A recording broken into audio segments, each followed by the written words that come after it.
परक्या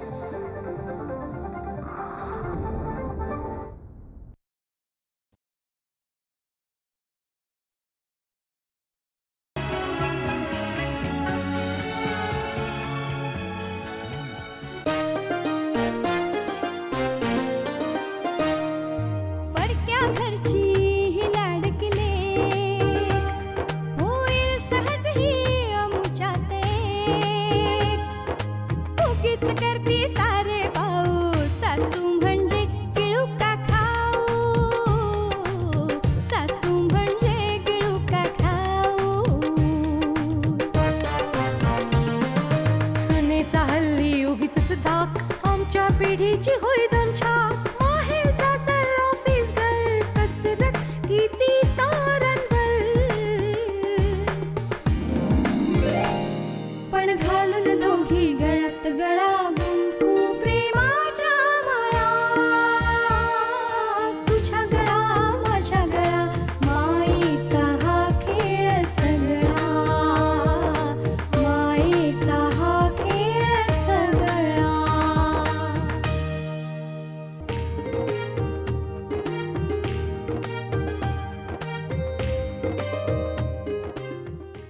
तसलं काही नाही ग, पण ते गणपतीचे परम भक्त आहेत आणि श्रद्धा, उपासना, व्रत, वैकल्य हा त्यांच्या जगण्याचा पाया आहे. म्हणजे हे सगळं मलाही करावं लागणार आहे का?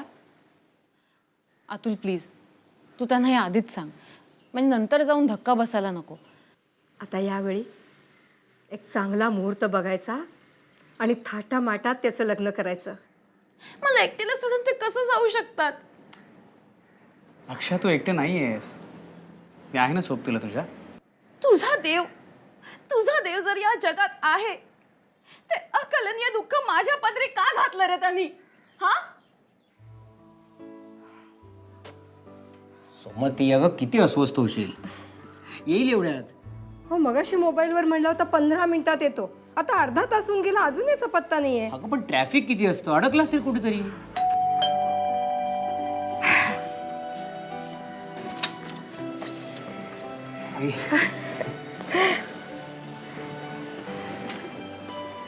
काय बोलतो सुखी राहा. बाबा? हो. दमला असशील ना, बस तू, मी पटकन चहा करून येते. अगं नको, मी हातपाय धुवून देवाला नमस्कार करून घेतो, आलोच.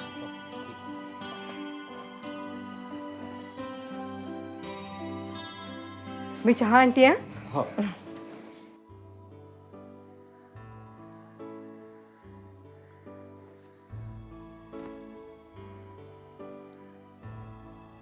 बाबा, मला थोडं बोलायचं होतं तुमच्याशी.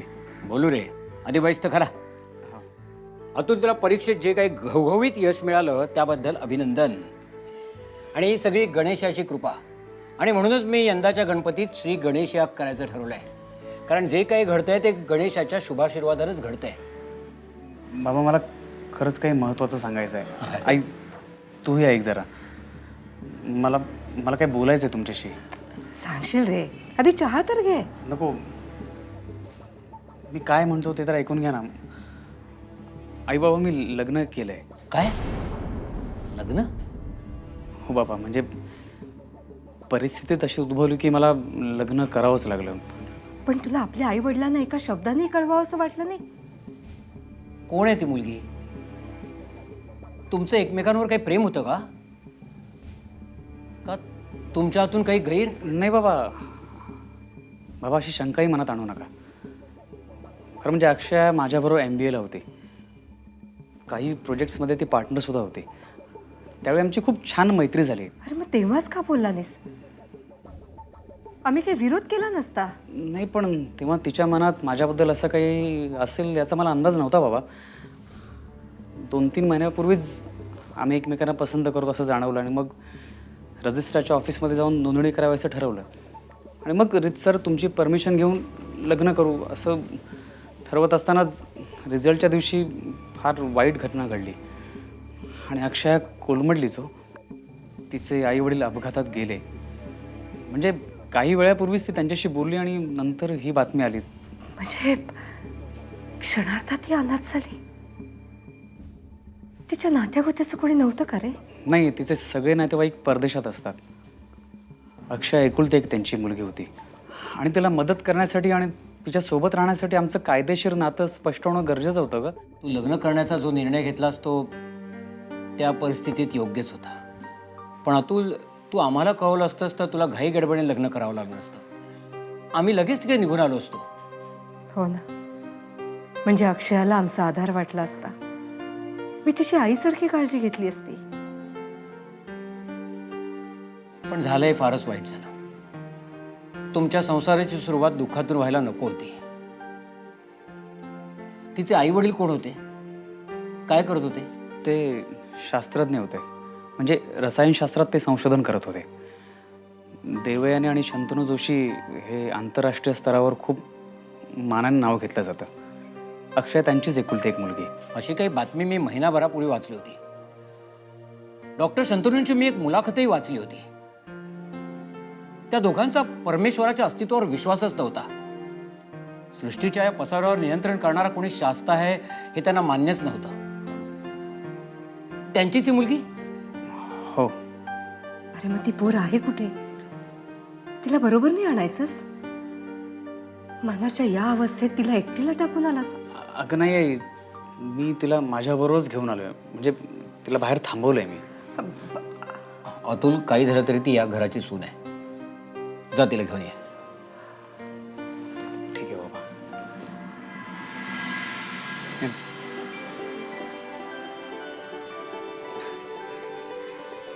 अक्षय, आई आणि बाबा. नमस्कार. नमस्कार.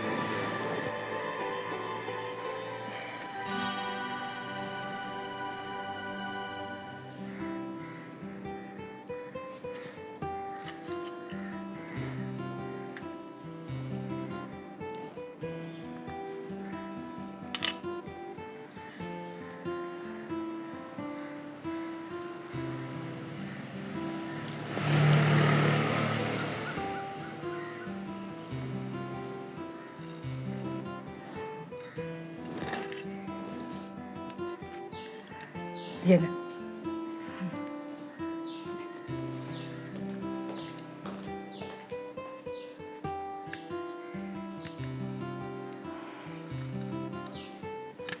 तुझ्या गळा माझ्या गळा, तुझ्या गळा माझ्या गळा. अक्षय हे आमचं देवघर आणि ही आमची वंशपरंपरागत मूर्ती आहे. अतुल, तिला देवाला नमस्कार करा सांग. सॉरी बाबा. तुमचा देवावर विश्वास आहे आणि तुमच्या मताचा मी खूप आदर करते. पण मला देव या संकल्पनेवर विश्वासच नाही. देव ही माणसाने आपल्या समाधानासाठी केलेली कल्पना आहे. प्रत्यक्षात देव वगैरे काहीच नाहीये हो.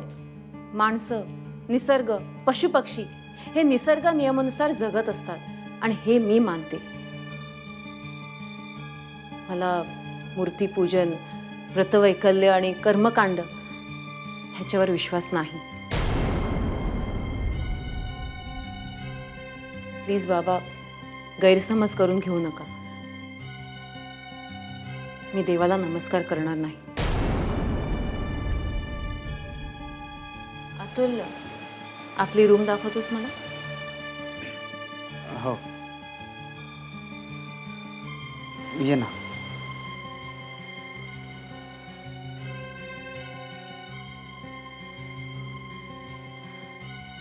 काय झालं सुमती? सुमती, बरं नाही का वाटत तुला? तिथे बसे. ये तिकडे. काय बघतीये मी हे सगळं? ते राहू दे. तू तू तिथे चला, तिथे बसून घे.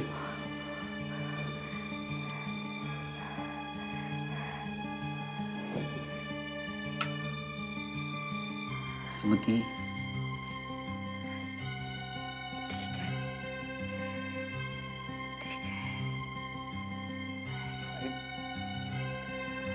आई, अक्षयामुळे तुला काही धक्का पोचला असेल तर मी तुझी माफी मागतो. अगं पण ती खूप चांगली आहे ग. फक्त हा एक मुद्दा सोडला तर, म्हणजे हा एक मुद्दा सोडला तर? काय बोलतोस तू अतुल? अरे, श्री गणेशावरील सिद्ध हा जीवनाधार आहे आपला आणि तोच ती नाकारते. नाही, ते मला मान्य आहे बाबा. पण काय आत्ताच तिचे आई वडील गेलेत ना, त्याच्यामुळे ती खूप खचली आहे, म्हणजे दुखावली आहे खूप ती. त्यामुळे सध्या तरी काही ऐकण्याच्या मनस्थितीत नाही आहे ती. तुम्ही थोडा धीर धरा ना, म्हणजे होईल सगळं व्यवस्थित. मला आता यावर काहीच भाष्य करायचं नाहीये. फक्त या घरातल्या गणेश भक्तीचा पाया डळमळता कामा नये आणि श्रद्धा कमी होता कामा नये, एवढंच मला म्हणायचं आहे.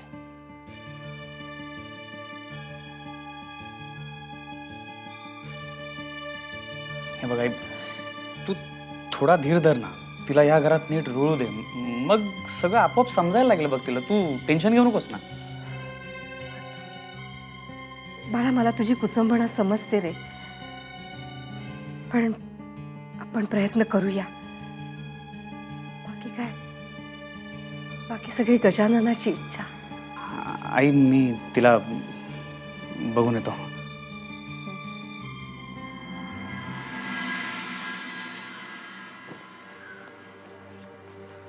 अगं, हे सगळं काय करत बसलीस? आराम करायचा ना थोडा वेळ. ठीक आहे रे. अक्षया, कसे वाटले आई बाबा? खूप छान आहेत रे. पण मला फक्त एवढंच वाटतंय की माझी मतं बहुतेक त्यांना धक्कादायक वाटलेली दिसत आहेत. तुम्हाला त्याबद्दल बोलता यावं म्हणूनच मी मुद्दामून तिथनं निघाले. थँक्स.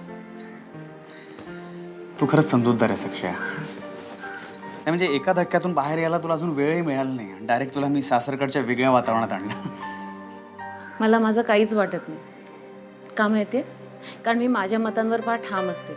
हां, पण जर खात्री पटली किंवा प्रत्यक्ष प्रमाण मिळालं ना, तर माझी मतं बदलतात. पण मला राहून राहून सारखं असं वाटतं अतुल की तू तुझ्या आईबाबांना काहीतरी सांगायला हवं होतंस. म्हणजे त्यांची मानसिक तयारी झाली असती. अरे पण अक्षया, या टोकाच्या मतांमुळे तुटणे इतकं ताणलं गेलं असतं तर. आणि आपण त्यांना न कळवता लग्न करण्याचा निर्णय घेतला ना, तो योग्य होता असं मला वाटतंय. आता तडजोडीची काहीतरी अपेक्षा दिसते ना आपल्याला. तडजोड तर करावीच लागणार आहे अरे, पण ती त्यांना. हे बघ, ओढाताण होणार आहे, ह्या गोष्टी साहजिकच आहेत. हे बघ अक्षय, ते दोघे वयाने मोठे आहेत आणि त्यांची इतक्या वर्षाची मतं ही ठाम असणार आहेत. आणि आपण दोघं तरुण आहोत. आपल्या मतांमध्ये लवचिकता आपण आणू शकतो ना. म्हणजे कधीतरी त्यांच्या मताप्रमाणे वागायला काहीच हरकत नाही आहे ना.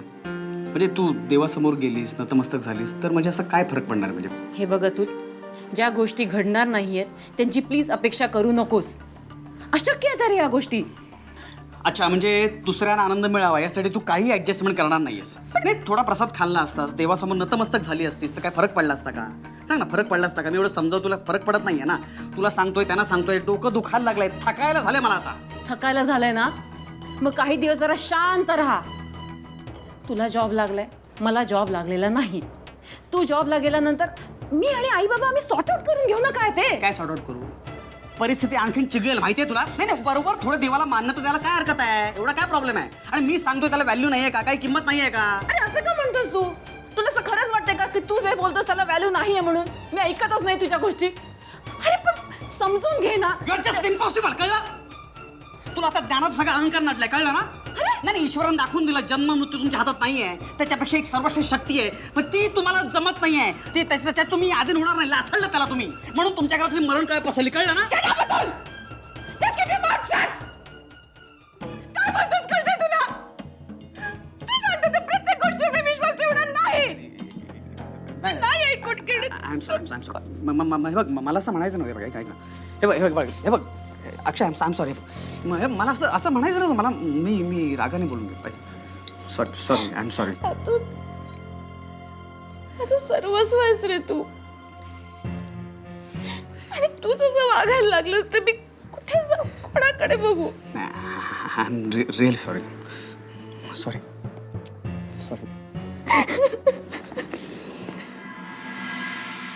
चला, अतुलचा डबा तयार झाला. फ्लॉर मस्त चिरला असं तू. थँक्यू. तुला स्वयंपाकाची सवय आहे का? सवय नाहीये, पण कधी गरज पडली ना तर मी करायचे. आणि बाकी भाजणं, चिरणं, कातणं, परतणं ह्यासाठी काही स्किलची गरज नाहीये. आणि बाकी काय सगळं मिक्स अँड मॅच. एवढा आत्मविश्वास असला ना तर सगळं पटकन शिकशील ग बाई. Good morning. बाबांसाठी चहा.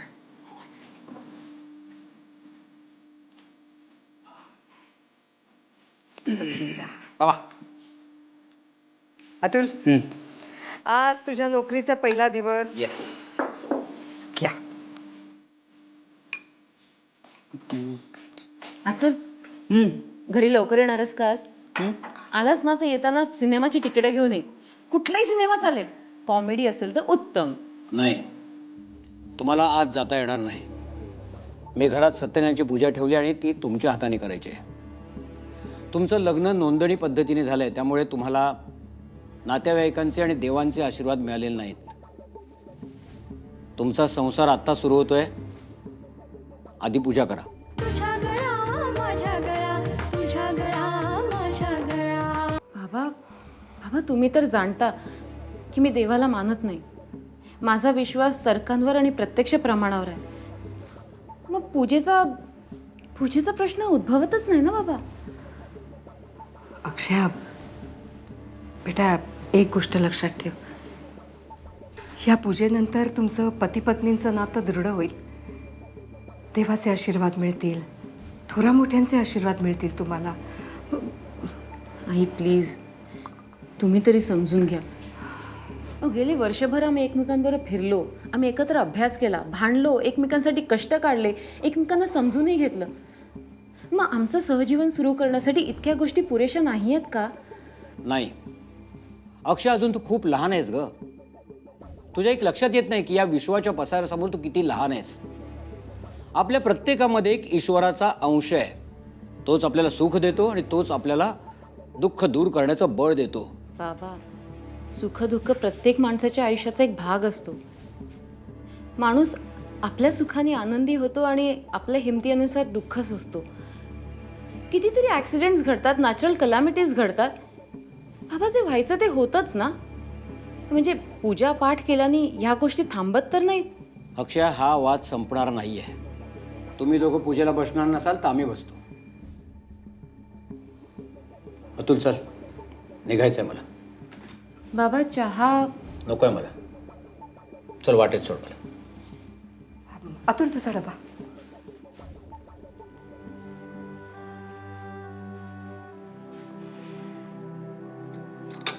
अक्षया, अगं, मोठ्या माणसाशी बोलताना जरा भान ठेवावं.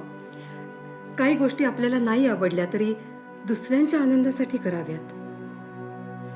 आई, खरं सांगते तुम्हाला, मला बाबांना दुखवायचा हेतू नव्हता. आणि मी का खोटं वागू? मी जे बोलले तेच मला योग्य वाटलं.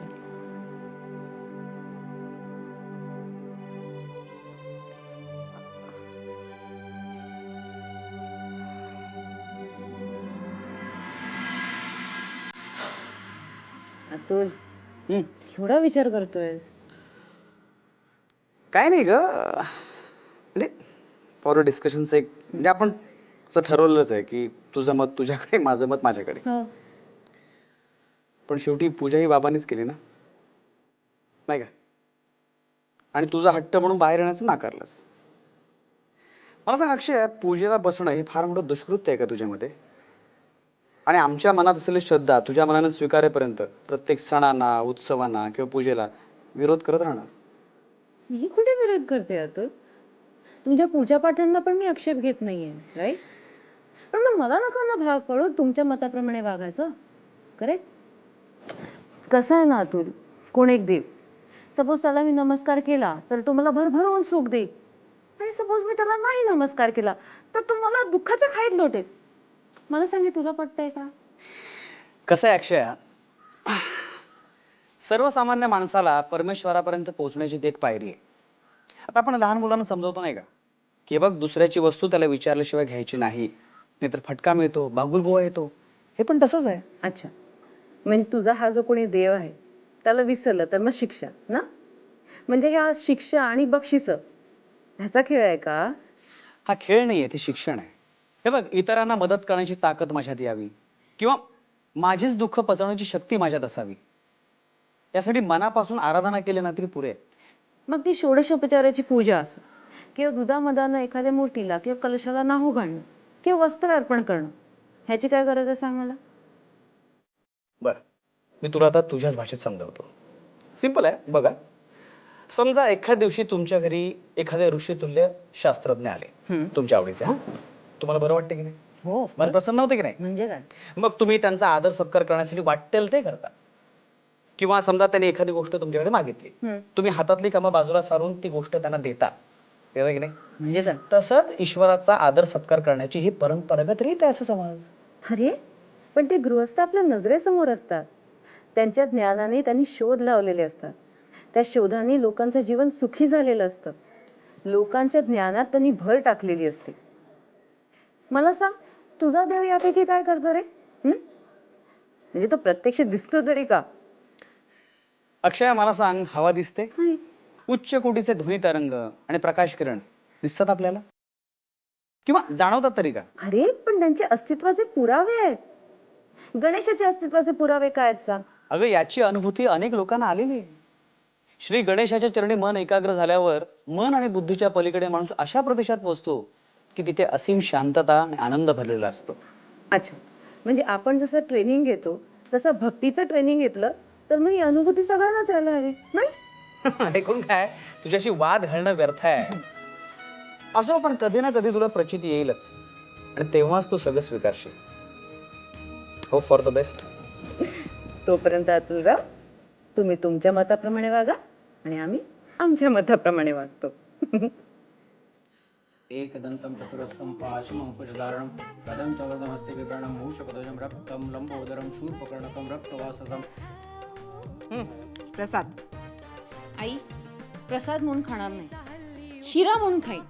माझी बुद्धी, आत्मविश्वास, नोकरीसाठी केलेला अभ्यास, योग्य कंपनीची निवड, या सगळ्या गोष्टी कारणीभूत ठरल्या नोकरी मिळण्यासाठी. तर देवाचा काय संबंध? अगं, मी थिएटरवर गेलो आणि तिकड्यांच्या रांगेत उभे असताना मी पैसे काढण्यासाठी खिशात हात घातला तर माझं पाकिटच मारलं होतं गं. काय? कुठे? हा, मी आलोच काय, मी बघतो काय करायचं. हा आलो.